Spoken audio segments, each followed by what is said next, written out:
Gracias por escuchar los podcasts de Radio Nacional. Acceda a todos los programas en rtv.es/a la carta.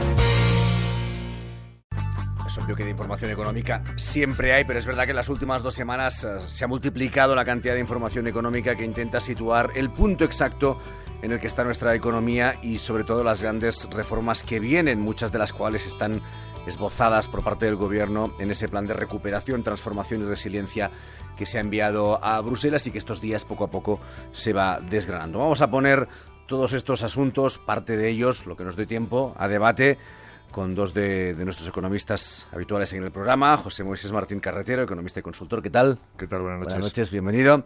Y Juan Ramón Rayo, profesor de Economía de la Universidad Francisco Marroquín. ¿Qué tal, Juan Ramón? Buenas noches. ¿Qué tal? Buenas noches, ¿cómo estamos? Bueno, si os parece, empezamos por las noticias del día y lo que nos puede dar una visión, ¿no? ¿Cómo veis vosotros el momento de la economía española? Hoy la Comisión Europea ha actualizado previsiones. 5,9% de crecimiento para este año, 6,8% para el que viene. Está un poquito por debajo de lo que prevé el Gobierno, que está en el 6,5% para este año y el 7% para el 2022.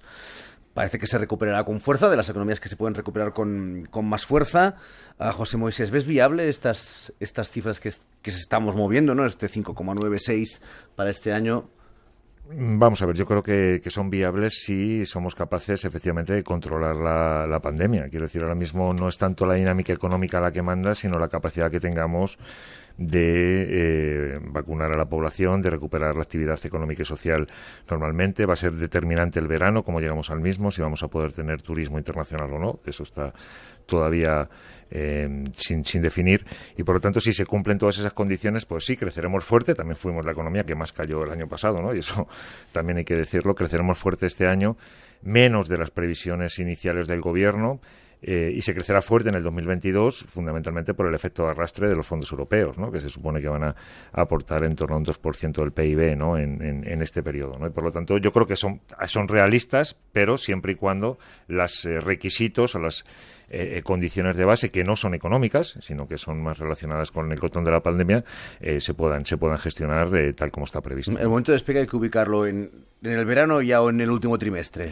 Yo creo que en este segundo trimestre vamos a ir mejor, estamos yendo mejor que en el primero, ¿no? De hecho, el primero ha sido malo, se esperaban unas previsiones mejores, han sido un mal trimestre, y yo creo que vamos a ver este segundo trimestre, ya esperemos que vamos a encontrar crecimiento positivo, y el segundo tramo del año, el segundo semestre, sí que vamos a despegar con fuerza respecto a lo que veníamos haciendo, ¿no? Juan Ramón, ¿cómo ves tú este momento?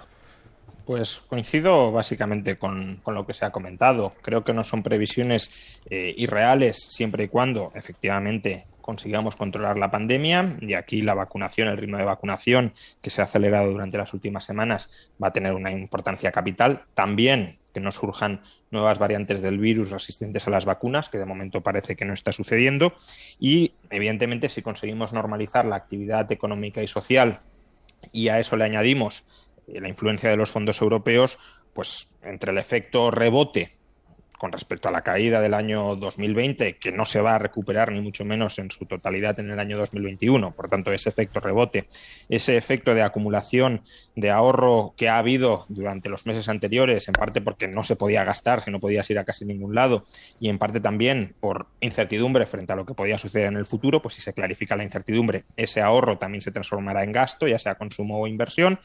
Y si a eso además le añadimos los fondos europeos, pues efectivamente podemos crecer a los ritmos indicados. Pero a este respecto también me gustaría indicar, porque esto yo creo que sí que es significativo, cómo aquí se puede empezar a esbozar lo que a mi juicio es un riesgo de uso politizado de los fondos europeos.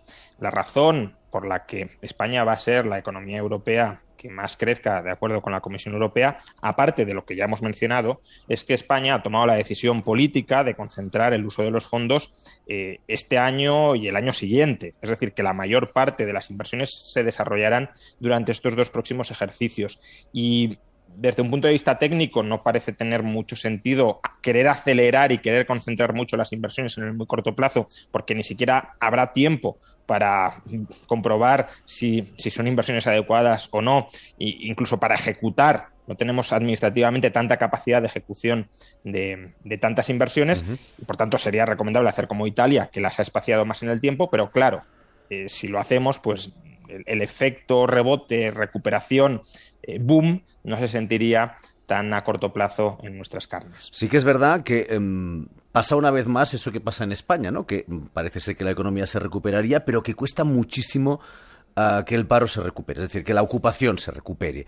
Eso es un mal, ¿no?, de nuestra economía, que se repite siempre en todos los momentos en que el PIB sube, pero, Juan Ramón, no acaba de recuperarse la ocupación, es decir, el paro sigue ahí atascado. Sí, pero fíjate que en esta crisis yo creo que se ha dado algo bastante diferencial con respecto a crisis anteriores, en parte debido al instrumento de los ERTE, pero no solo por eso, y es que la ocupación ha caído bastante menos que el PIB. Normalmente en España el empleo caía mucho más que el PIB, ¿no? Había una sobrereacción del empleo con respecto al PIB. Esta ha sido la primera crisis, no sé, de las últimas décadas en la que el empleo ha caído menos que el PIB, como digo, en parte por el instrumento de los ERTE, pero también en parte porque la naturaleza de la crisis ha sido distinta.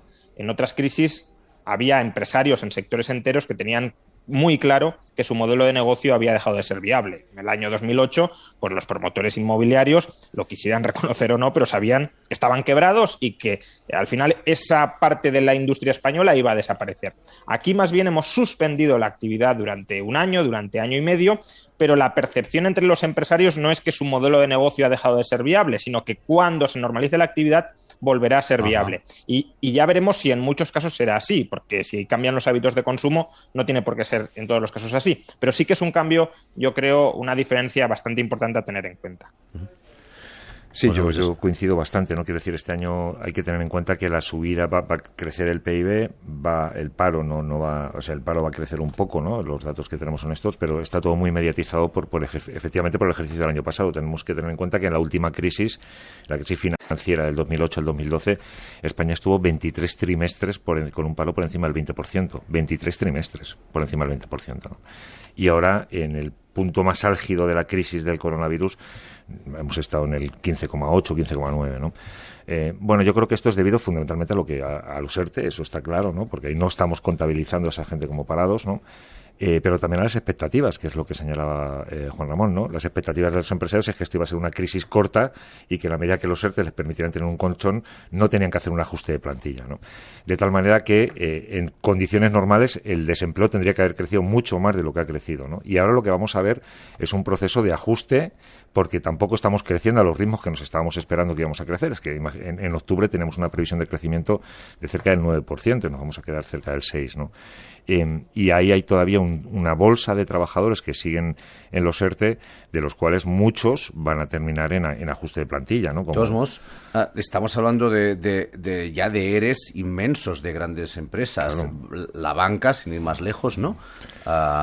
Recuerdo ahora mismo también el de H&M, por ejemplo, ¿no? Que son sectores muy concretos, que es verdad que, como decía Juan Ramón, a lo mejor son sectores, ¿no?, que también se verán condicionados por cambios de consumo que a lo mejor se han acelerado con la pandemia. Crisis. Sí, sin duda. Yo creo que hay modelos de negocio que han salido tocados de la crisis y que ahora van a hacer este ajuste, ¿no? Y bueno, pues estos grandes seres que estamos oyendo Corte Inglés, forman parte de esto. Estoy ahora recordando algunos de los que tengo en la cabeza. Por entrar ya en las reformas que están planteadas en el plan de recuperación, transformación y resiliencia. Uno es el de la reforma laboral, el cambio en las relaciones laborales, ¿no?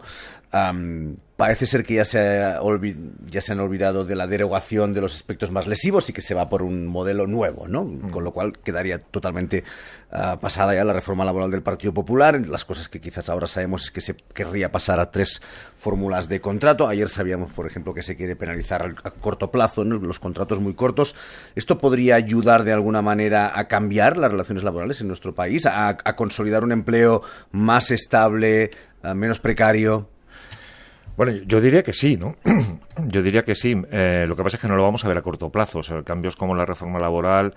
Que esto quiere la vicepresidenta que entre en vigor este año o el próximo. O sea. Sí, pero los efectos van a ser a más largo plazo. O sea, los efectos de las reformas estructurales no son inmediatos, sino que se van a medir a largo plazo, porque los agentes económicos, los empresarios, los trabajadores tienen que ajustarse al nuevo modelo, y eso puede llevar más tiempo de lo que nos pudiéramos imaginar. O sea, que una reforma laboral no va a crear empleo en cuestión de meses, y eso no lo vamos a ver así. O sea, yo creo que sería engañarnos, ¿no? Lo que sí que podemos ir con este modelo modelo sea un modelo que efectivamente elimine parte, no voy a decir toda la dualidad, pero parte de la dualidad que se debe al mercado laboral, porque hay otra parte de la dualidad que se debe a la estacionalidad, hay otra parte de la dualidad que se debe a nuestro modelo empresarial. Son pequeñas, en la mayoría empresas muy pequeñas que no tienen capacidad de aguantar a sus empleados cuando las cosas vienen mal dadas, ¿no?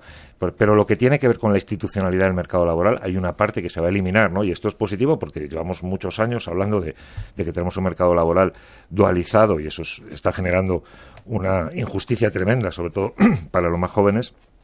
Y con esta reforma entendemos que una parte de esa dualidad se va a corregir, pero no se va a corregir toda, y en cualquier caso no va a ser a corto plazo. Tenemos que pensar que estos son reformas que van a impactar en la economía española en los próximos 10-12 años, no en los próximos 10-12 meses. Obviamente ahora trabajamos sobre la propuesta que tiene el Gobierno, que tiene que negociar con los agentes sociales, que supongo que no será fácil, pero Juan Ramón, con lo que hay encima de la mesa, ¿qué te parece? A ver, yo creo que efectivamente intentar acabar con la dualidad es uno de los grandes retos de la economía española, porque al final lastra nuestra productividad, por tanto hay una motivación económica detrás de esa lucha contra la dualidad, y también luego condena a una generación, la generación joven, a ser incapaz de digamos, tener una previsibilidad de ingresos que les permitan sobre esa base planificar su vida a más largo plazo, ¿no? Entonces, sí es un reto. La cuestión es cómo lo logramos, y la manera de lograrlo es estrechar el diferencial del coste de la contratación indefinida con el coste de la contratación temporal. Reducir las figuras contractuales a 3 por sí solo no tiene mucha relevancia, porque al final se está reduciendo las opciones contractuales y lo que cuenta es cada una de esas opciones contractuales qué representa, qué tiene detrás. Para reducir o estrechar el diferencial entre el coste indefinido y el coste temporal hay dos vías, evidentemente: abaratar el coste indefinido o encarecer el coste temporal. Y las dos pueden servir para luchar contra la temporalidad, y el Gobierno parece que apuesta por la segunda, por encarecer el coste de la temporalidad. El problema de eso es que si tú encareces en general el coste de la contratación, ya sea indefinida o en este caso temporal, te puedes encontrar con que la creación de contratos baje, es decir, con que se contrate menos. Y creo que en este caso habría que haber apostado por la primera vía, es decir, por la vía de reducir el coste de la contratación indefinida, que es la vía europea. Es decir, en general en Europa la indemnización por despido de los contratos indefinidos es bastante inferior a la de España, y por tanto se estrecharía el diferencial indefinido temporal, no volviendo tan oneroso, y complementándolo con otras medidas como la mochila austríaca, pero no volviendo tan oneroso o tan onerosa la contratación temporal. Uh-huh. Por cierto, ya que estamos hablando de mercado laboral, hoy hemos conocido esa propuesta para los autónomos, esa propuesta de 13 tramos ajustables en función de la previsión de ingresos. Es una buena opción. Hoy las asociaciones estaban un poco, sobre todo, enfadadas porque se habían enterado casi por los periódicos, ¿no? Eso era, para empezar, eso. A partir de aquí no les acaba de gustar tampoco la propuesta, pero bueno, es una opción. Bueno, yo es que la pregunta que me hago es cómo es posible que no sea así desde siempre. Quiero decir que... Claro, que hay una cuota sola y que ganes lo que ganes, ¿no? Creo que la gente cotice por lo que gana. Quiero decir, los que somos trabajadores laborales de nuestras empresas cotizamos, y las empresas cotizan por nosotros por lo que ganamos, ¿no? No tenemos tramos tan pequeños, ¿no? Y esto al final genera dos problemas. En primer lugar, genera un problema de tesorería de la propia Seguridad Social, porque tiene menos ingresos a corto plazo, y luego genera un problema de desprotección social, que es que se plantan, ¿no? Y esto hemos estado escuchando que un autónomo tiene una pensión que es un 43% más baja que la pensión de una persona, digamos, la pensión media de un empleado de régimen general, ¿no? Yo creo que eso había que evitarlo, ¿no? ¿Esta es la mejor manera? Pues es una de las que podría haber. Al final, los actores, los agentes económicos, normalmente descontamos el futuro y no nos damos cuenta de lo que nos va a pasar cuando somos mayores. Lo que queremos es tener el dinero ahora, lo preferimos tener ahora antes que tenerlo dentro de 20 años, ¿no? Cuando nos vayamos a jubilar. Y no nos olvidemos de que esto es un mecanismo de ahorro, en realidad. Estamos, digamos, ayudando a la gente o incentivando a la gente para que ahorre, para que el día de mañana tengan una jubilación justa, ¿no? No me parece mal, me parece que está muy bien la medida que han tomado. Uh-huh. Juan Ramón, ¿qué te parece esta propuesta del Ministerio de Seguridad Social? Aquí no vamos a coincidir en absoluto. A ver, yo creo que el principio de pagar impuestos en función de la capacidad económica es un principio que puede tener sentido, pero es que aquí no estamos hablando de impuestos, estamos hablando de cotizaciones sociales, de un vehículo, como decía José Moisés, de ahorro. Y, por tanto, un vehículo de ahorro se tiene que ajustar a lo que tú quieras recibir en el futuro. tenemos un sistema contributivo, es decir, tanto cotizas, tanto recibes en el futuro. Si yo cotizo más, recibo más. Si cotizo menos, recibo menos.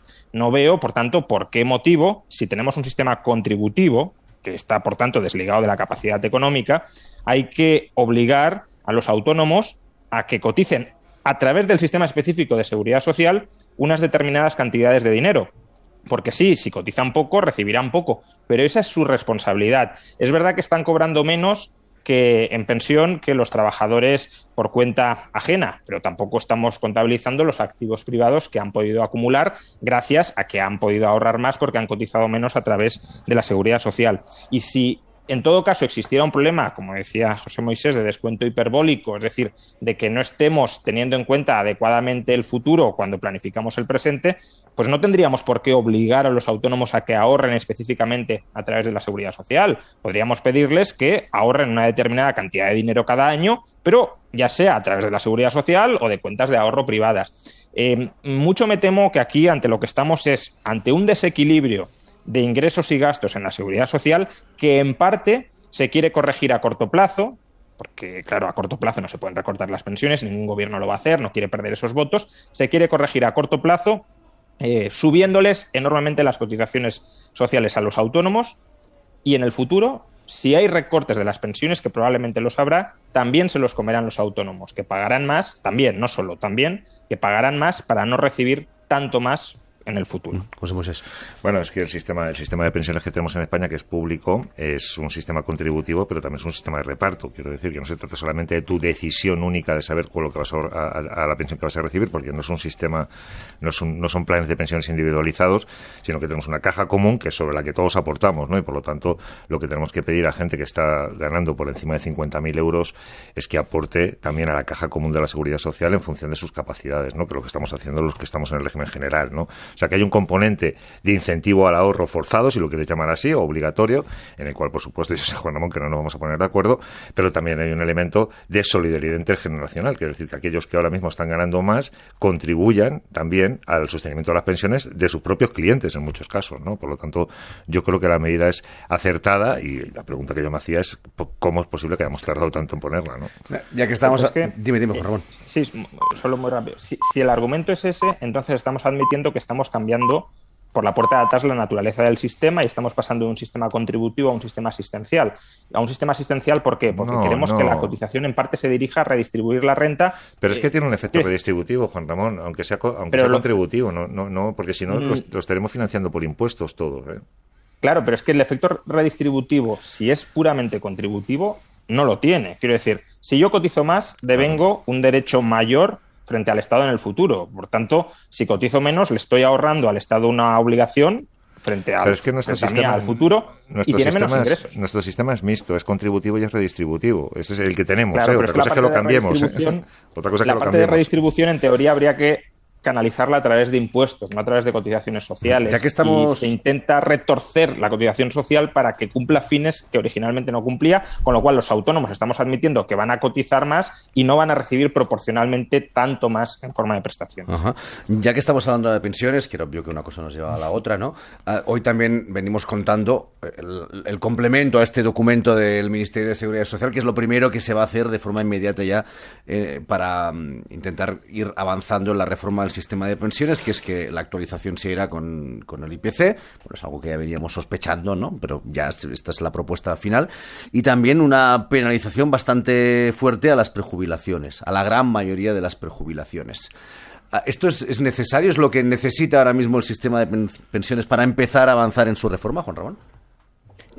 A ver, creo que son pasos en la buena dirección, pero pasos muy insuficientes. Para que nos hagamos una idea de lo que esto implica.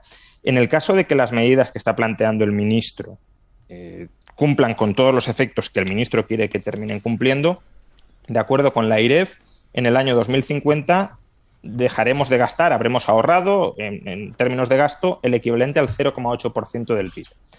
La supresión del factor de sostenibilidad de las pensiones, aprobado en el año 2013 y que debería entrar en vigor en 2023, por el cual se va recortando las nuevas pensiones en función del alargamiento de la esperanza de vida, eliminar ese factor de sostenibilidad, que parece que se elimina, aunque no está del todo claro, pero parece que sí, va a incrementar el gasto en pensiones en el año 2050, según la IREF, en el 0,9% del PIB. Es decir, que el efecto neto de esta reforma en el año 2050 es incrementar el gasto un 0,1% del PIB. No supone un ajuste. Y de acuerdo con la IREF también, todo ello implicará que de aquí al año 2050 la deuda pública específicamente vinculada al sistema de seguridad social aumentará entre 50 y 60 puntos de PIB. Estamos en el 120. 120. Añádele 50, 60 puntos de PIB más el déficit que se pueda acumular durante los próximos 2 o 3 años y creo que sin más reformas estamos abocados a una situación financiera bastante difícil, bastante complicada. Bueno, decía que estas son las 2 primeras que sabemos, ¿no? Que supongo que habrá, entiendo, no lo sé, alguna más. José Moisés. Bueno, yo creo que está bien la reforma que se ha planteado y yo creo que está bien que hayan eliminado el factor de sostenibilidad, que era un factor que introducía muchísima incertidumbre, incluso en lo que vamos a cobrar, porque no sabíamos qué pensiones íbamos a tener. O sea, así de claro, porque dependía de factores que nosotros no podíamos controlar, ¿no? Y eso genera muchísima inseguridad y por lo tanto creo que es un acierto haberlo quitado. Efectivamente se tiene que compensar de alguna manera, quitar ese factor de sostenibilidad. Y yo creo que la manera que se ha encontrado es una manera positiva. Estamos viendo en un país y en un continente donde la esperanza de vida y la esperanza de vida útil y la esperanza de vida laboral se está incrementando y no tiene sentido que estemos incentivando o de alguna manera o no castigando lo suficiente a la gente que se quiere prejubilar de manera injustificada, ¿no? Yo creo que es una buena medida. Efectivamente, ahorra dinero y ahorra un dinero que nos permite, por ejemplo, eliminar el factor de sostenibilidad. Yo coincido con Juan Ramón en que al final el debate gordo sobre las pensiones lo tenemos que tener todavía. Estos son como retoques que estamos teniendo sobre un modelo que todavía no tenemos bien asentado y que tenemos que terminar de concretar, ¿no? Pero si yo tuviera que elegir entre factor de sostenibilidad y el ajuste, digamos, de incentivos para retrasar la edad de jubilación, yo me quedo con los incentivos para retrasar la edad de jubilación y que la gente sepa a ciencia cierta qué es lo que va a cobrar cuando llegue la hora de la jubilación, ¿no? Uh-huh. Aunque probablemente haya que hacerlo todo. Claro, sí, esto es eso es muy complejo, ¿no? Nos queda una que es la reforma fiscal, pero no nos va a dar tiempo, o sea que la tendremos que aplazar para otro día. Pero lo más importante, José Moisés, de la reforma fiscal, ¿cuál es desde tu perspectiva? Pues lo más necesario. Lo más necesario para mí, y aquí no vamos a estar desde luego de acuerdo Juan Ramón y yo creo que hay que gravar más las rentas altas, tenemos que meter impuestos ecológicos, tenemos que tener impuestos vinculados al cambio de modelo productivo, que ahora mismo no tenemos. Y yo creo que va a ser una reforma muy, muy, muy complicada, que va a ser muy difícil de sacar adelante. Yo creo que va a ser probablemente la reforma más complicada que vaya a hacer este gobierno. En 30 segundos también, Juan Ramón, por favor. Sí, yo puedo estar de acuerdo en que pueden ser necesarios impuestos contra las externalidades negativas, impuestos ecológicos, pero tengamos en cuenta que esto no son necesariamente impuestos sobre las rentas altas. El propio gobierno ya ha dicho que estos impuestos afectan a todo el mundo porque se trata de cambiar comportamientos y creo que lo peor de esta reforma fiscal es que sobre la base razonable de que, por ejemplo, hacen falta este tipo de impuestos, nos están colando un incremento agregado de la presión fiscal, porque podríamos aumentar los impuestos medioambientales y con la recaudación obtenida bajar otros impuestos, pero no, se mantienen los que hay y se añaden otros con el pretexto más o menos justificado medioambiental. Bueno, es que yo creo que efectivamente lo que queremos es subir los ingresos públicos. Es que tenemos 7... Algunos lo querrán, otros no. Claro, pero ahora la mayoría social pues parece que es lo que quiere, ¿no? Las mayorías sociales son muy indefinidas y volubles. Bueno, pues le hemos dado un repasito, ¿no? A la situación actual y sobre todo a la que tiene que venir, a las reformas pendientes, que ahora es lo más importante, mirar al futuro para hacer esto más sostenible y en todos los sentidos, ¿no? En que es sostenible económicamente y también ecológicamente. José Moisés Martín Carretero, gracias. Hasta la próxima. Gracias. Juan Ramón Rayo, gracias como siempre. Hasta la próxima. Un abrazo, hasta otra.